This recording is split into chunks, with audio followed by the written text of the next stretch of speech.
So depending upon how the CMC forms coordination between the boiler and the turbine, there are following 4 mode of operation. First, boiler follow mode. Second, turbine follow mode. Third, CMC coordinated master control mode. And fourth, run back. तो बारी बारी से हम लोग each mode of operation को देखते हैं. First friend हम लोग देखते हैं बॉयलर फॉलो मोड. जैसा कि फ्रेंड इसका नाम ही है boiler follow mode, means boiler follow करेगा किसको? टरबाइन को.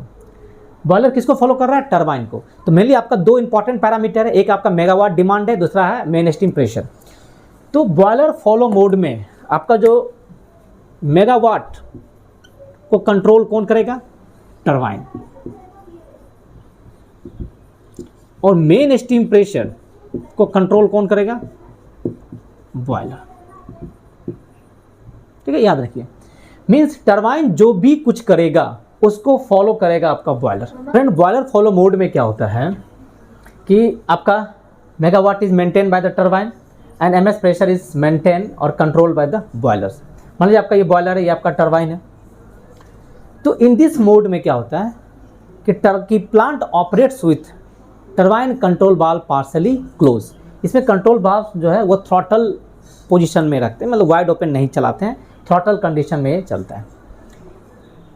अगर इलेक्ट्रिकल डिमांड या लोड में कुछ भी चेंज होता है, मान लिया कि इंक्रीज हुआ, इलेक्ट्रिक लोड सेट पॉइंट आपका इंक्रीज किया, इससे क्या होता है कि any change in the electrical demand और load is met by opening the turbine control valves on drawing the energy store in the boiler. आपका क्या होता है कि जैसे ही आपका इलेक्ट्रिकल डिमांड में कुछ भी अगर चेंज होता है तो आपका ये कंट्रोल वाल्व्स ओपन हो जाता है. ओपन होने से क्या होता है कि आपका जो मेगावाट था वो इंक्रीज हो जाता है. इस मोड में क्या होता है कि बॉयलर के पास जो स्टोर एनर्जी था उस एनर्जी का हम लोग यूटिलाइज कर लेते हैं और मेगावाट अगर शॉर्ट टर्म अगर इंक्रीज है मेगावाट में उसको हम लोग इंक्रीज मेंटेन कर लेते हैं. इसी प्रकार से अगर आपको इलेक्ट्रिकल डिमांड अगर रिड्यूस हो रहा है तो टरबाइन कंट्रोल वाल्व को क्लोज करके मेगावाट को हम लोग इलेक्ट्रिकल डिमांड जो भी था उसको हम लोग रिड्यूस कर लेते हैं. तो इस मोड में क्या आपने देखा कि टरबाइन कंट्रोल वाल्व आपका थ्रॉटल कंडीशन में है. मेगावाट में अगर इंक्रीज करना है तो कंट्रोल वाल्व थोड़ा सा ओपन हो जाएगा and use the store energy in the boiler और आपका मेगावाट इंक्रीज हो जाएगा. अगर मेगावाट को डिक्रीज करना है तो कंट्रोल वाल्व आपका थोड़ा सा क्लोज हो जाएगा और आपका मेगावाट डिक्रीज हो जाता है. ठीक है, तो इससे आपको जो भी मेगावाट का डिमांड था वो तुरंत फुलफिल हो जाता है. बट प्रॉब्लम क्या होता है कि बॉयलर तो आपका क्या है? स्लो रिस्पॉन्डिंग कंपोनेंट है. बॉयलर का काम क्या है? मेन स्टीम प्रेशर मेंटेन करना.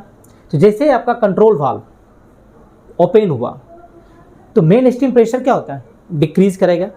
मेन स्टीम प्रेशर जैसे ही डिक्रीज करेगा तो आपका बॉयलर में क्या आ रहा है? Main steam pressure set point आता है और मेन स्टीम एक्चुअल प्रेशर आता है. ये दोनों वैल्यू इसके पास आ रहा है. तो बॉयलर क्या करता है कि एमएस एक्चुअल प्रेशर को एमएस सेट पॉइंट की तरफ मेंटेन करना चाहेगा. तो आपका जैसे ही कंट्रोल वाल्व ओपन हुआ तो एमएस प्रेशर आपका डिक्रीज करता है और इसको boiler compare the actual MS pressure with the MS pressure set point. और जो आपका एक्चुअल एमएस प्रेशर जो डिक्रीज किया था by the opening of the control valves, तो यहाँ पे क्या करता है? इस प्रेशर को कंपनसेट करने के लिए, प्रेशर को इंक्रीज करने के लिए यहाँ पे बॉयलर फायरिंग रेट और एयर फ्लो को इंक्रीज कर देता है. ठीक है, आपको इंक्रीज कर देता है किसको? फायरिंग रेट को, एयर फ्लो को इंक्रीज करके एमएस प्रेशर को इंक्रीज कर देता है. तो यहाँ पे आपका क्या हुआ कि लोड तो आपको तुरंत इंक्रीज हो गया, आपका ग्रिड स्टेबिलिटी हो गया. ग्रिड में तुरंत मेगावाट जो इंक्रीज करना था या डिक्रीज करना था तुरंत आपको फुलफिल हो जाता है. लेकिन बॉयलर में आपका चेंज होता है.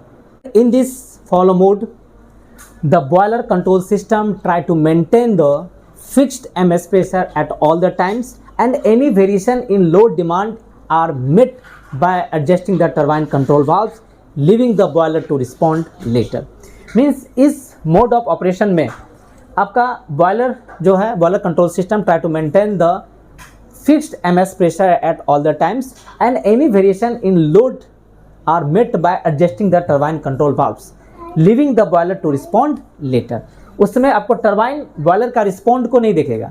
जैसे ही आपका लोड डिमांड में कोई भी चेंज हुआ तो इसका कंट्रोल वाल्व को एडजस्ट करके लोड को अचीव तुरंत कर लेता है और बॉयलर का रिस्पॉन्ड का वेट नहीं करता है इस फॉलो मोड में। टरबाइन को फॉलो करता है बॉयलर बाद में। क्या होता है, because of this the boiler follow mode gives more stability to the grid as the load demands are met by turbine quickly। इस मोड में क्या होता है कि आपका ग्रिड स्टेबिलिटी तो ज़बरदस्त रहता है कि अगर ग्रिड में कुछ भी अनस्टेबिलिटी आता है, लोड का डिमांड आया, तो टरबाइन बॉयलर फॉलो मोड में आपका लोड फटाफट इंक्रीज हो जाता है। But lesser importance to unit stability, but आपका यूनिट स्टेबिलिटी यहाँ खतरे में पड़ जाता है। क्यों? क्योंकि action taken by the boiler will be disturbing the main steam pressure. Turbine तो लोड बढ़ाने के लिए कंट्रोल वाल्व को तो ऑपरेट कर दिया, लेकिन इसके एक्शन से क्या होता है कि मेन स्टीम प्रेशर में जो आपका चेंजेज आया, उस कारण से बॉयलर के अंदर काफ़ी डिस्टर्बेंस हो जाता है। बॉयलर क्या करता है, एमएस प्रेशर को मेंटेन करने के लिए इसमें आपका फायरिंग रेट को इंक्रीज़ करता है, एयर फ्लो को इंक्रीज़ करता है, और उसको भी रिस्पॉन्ड आने में थोड़ा सा टाइम लगता है। इससे क्या होता है, तब तक आपका बॉयलर में आपका ज़बरदस्त फ्लक्चुएशन होता है। तो बॉयलर फॉलो मोड जो है वो ग्रिड स्टेबिलिटी के लिए तो बेस्ट है, बट यूनिट स्टेबिलिटी के लिए ये this follow mode is not useful. Boiler follow mode में क्या होता है कि it provide maximum stability to the network means grid and the storage capacity of the boiler is meaningfully utilised. Boiler follow mode में सबसे इसका जो advantages है कि it maintain the maximum stability to the grid. अगर grid में कुछ भी लोड का फ्लक्चुएशन होता है तो वो इंस्टेंटली लोड के डिमांड को मेट कर लेता है bye adjusting the turbine control valves. और साथ ही साथ जो बॉयलर के अंदर जो स्टोर्ड एनर्जी है उसको भी मीनिंगफुली यूटिलाइज कर लेता है। बट इस फॉलो मोड में डिसएडवांटेजेस भी है, इसका कुछ अपना लिमिटेशन भी है। क्या है कि the amount of stored energy that is available for meeting changes in demand is limited।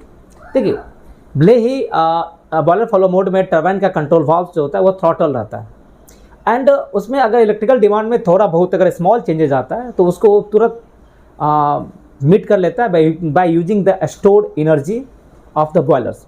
But the stored energy जो अवेलेबल है बॉयलर के पास वो लिमिटेड होता है, ठीक है।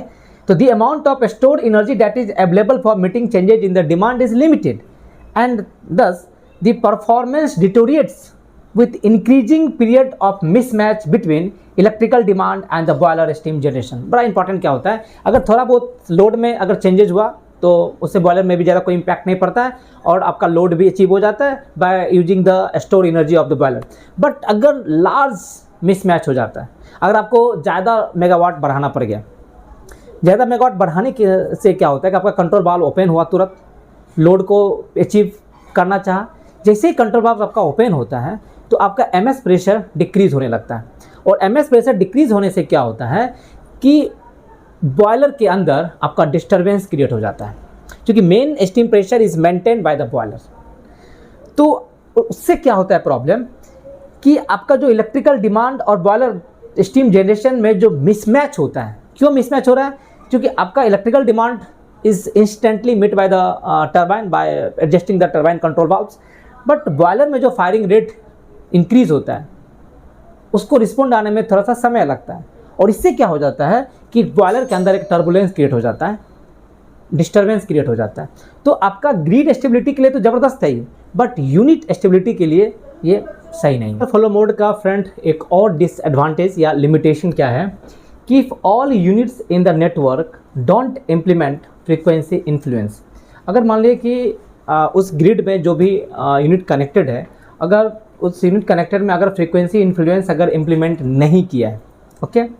फ्रीक्वेंसी इन्फ्लुएंस इम्प्लीमेंट का मतलब क्या होता है कि ग्रिड में अगर कुछ भी फ्लक्चुएशन होता है तो आपका फ्रीक्वेंसी इन्फ्लुएंस एक्टिव होकर ग्रिड को स्टेबल रखता है, ठीक है। अगर मान लीजिए कि उस ग्रिड में जितना भी पावर प्लांट है किसी में भी फ्रीक्वेंसी इन्फ्लुएंस इम्प्लीमेंट नहीं है, तो उस केस में क्या होता है कि ग्रिड में कुछ भी अगर डिस्टर्बेंस होगा, network disturbance will be passed on to the units in the boiler follow mode.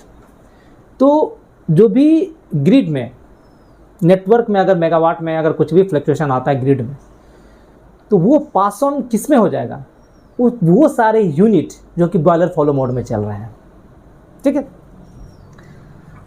तो the network disturbance will be passed on to the units in the boiler follow mode. इससे क्या होगा, disturbing there megawatt level of operation. और क्या होगा, उसका megawatt level of operation disturb होगा और आपका बॉयलर अनस्टेबल हो जाता है, ठीक है। फ्रीक्वेंसी इन्फ्लुएंस इम्प्लीमेंट करने से फ़ायदा क्या होता है कि अगर ग्रिड में कुछ भी अगर डिस्टर्बेंस आया फ्रीक्वेंसी से, तो आपका मेगावाट इंक्रीज़ करके या डिक्रीज़ करके ग्रिड के फ्रीक्वेंसी को स्टेबल रखता है। अगर फ्रीक्वेंसी इन्फ्लुएंस अगर इम्प्लीमेंट नहीं है तो ग्रिड में अगर कुछ भी डिस्टर्बेंस होगा तो वो खासकर वैसे यूनिट में ज़्यादा वो डिस्टर्ब करेगा जो यूनिट आपका बॉयलर फॉलो मोड में चल रहा है। इसमें जो बॉयलर मास्टर होता है या फ्यूल फ्लो कंट्रोल सिस्टम होता है या एयर फ्लो कंट्रोल सिस्टम होता है या feed water flow control system जो होता है सारा आपका ऑटो में रहता है। और इसमें बॉयलर कंट्रोल में जो आपका इनपुट सिग्नल जो होता है वह main steam flow and finally main steam pressure जो होता है वो फाइनल आपका इनपुट सिग्नल होता है टू द बॉयलर। और इसी के बेसिस पे आपका जो भी बॉयलर मास्टर है या आपका एयर फ्लो कंट्रोल सिस्टम है या फ्यूल फ्लो कंट्रोल सिस्टम है या फिर वाटर फ्लो कंट्रोल सिस्टम है, सभी ऑटो में रहता है और इसके रिस्पोंड में वो सारा ऑटो सिस्टम काम करता है। तो अल्टीमेट आपका बॉयलर फॉलो मोड में जो बॉयलर के पास मेन फाइनल ट्रिमिंग सिग्नल क्या होता है, मेन स्टीम प्रेशर। तो main steam pressure is the final trimming signal to the boiler in case of boiler follow mode operation, ठीक है। और अल्टीमेट आपका लोड को कंट्रोल कर रहा है आपका turbine by opening the control valves and main steam pressure जो थ्रॉटल प्रेशर को कंट्रोल फाइनली आपका बॉयलर करता है। मीन्स बॉयलर का मेन ऑब्जेक्टिव क्या है, to maintain the main steam pressure set. कुछ इंपॉर्टेंट पॉइंट मैं यहाँ पे आपको दिखाना चाह रहा हूँ कि when unit goes to boiler follow mode, आपका यूनिट अगर बॉयलर फॉलो मोड में चला जाता है तो आपका टरबाइन जो लोड रेफरेंस जो होता है वो automatically goes to the local mode. Load reference आपका लोकल मोड में आ जाता है and it can not go to the remote mode till unit is in boiler follow mode. और ये रिमोट मोड में तब तक नहीं जाएगा जब तक कि आपका यूनिट बॉयलर फॉलो मोड में। मीन्स फ्रेंड आपका CMC मोड में यूनिट चल रहा है, आपका उसमें बॉयलर भी ऑटो में, टरबाइन भी ऑटो में।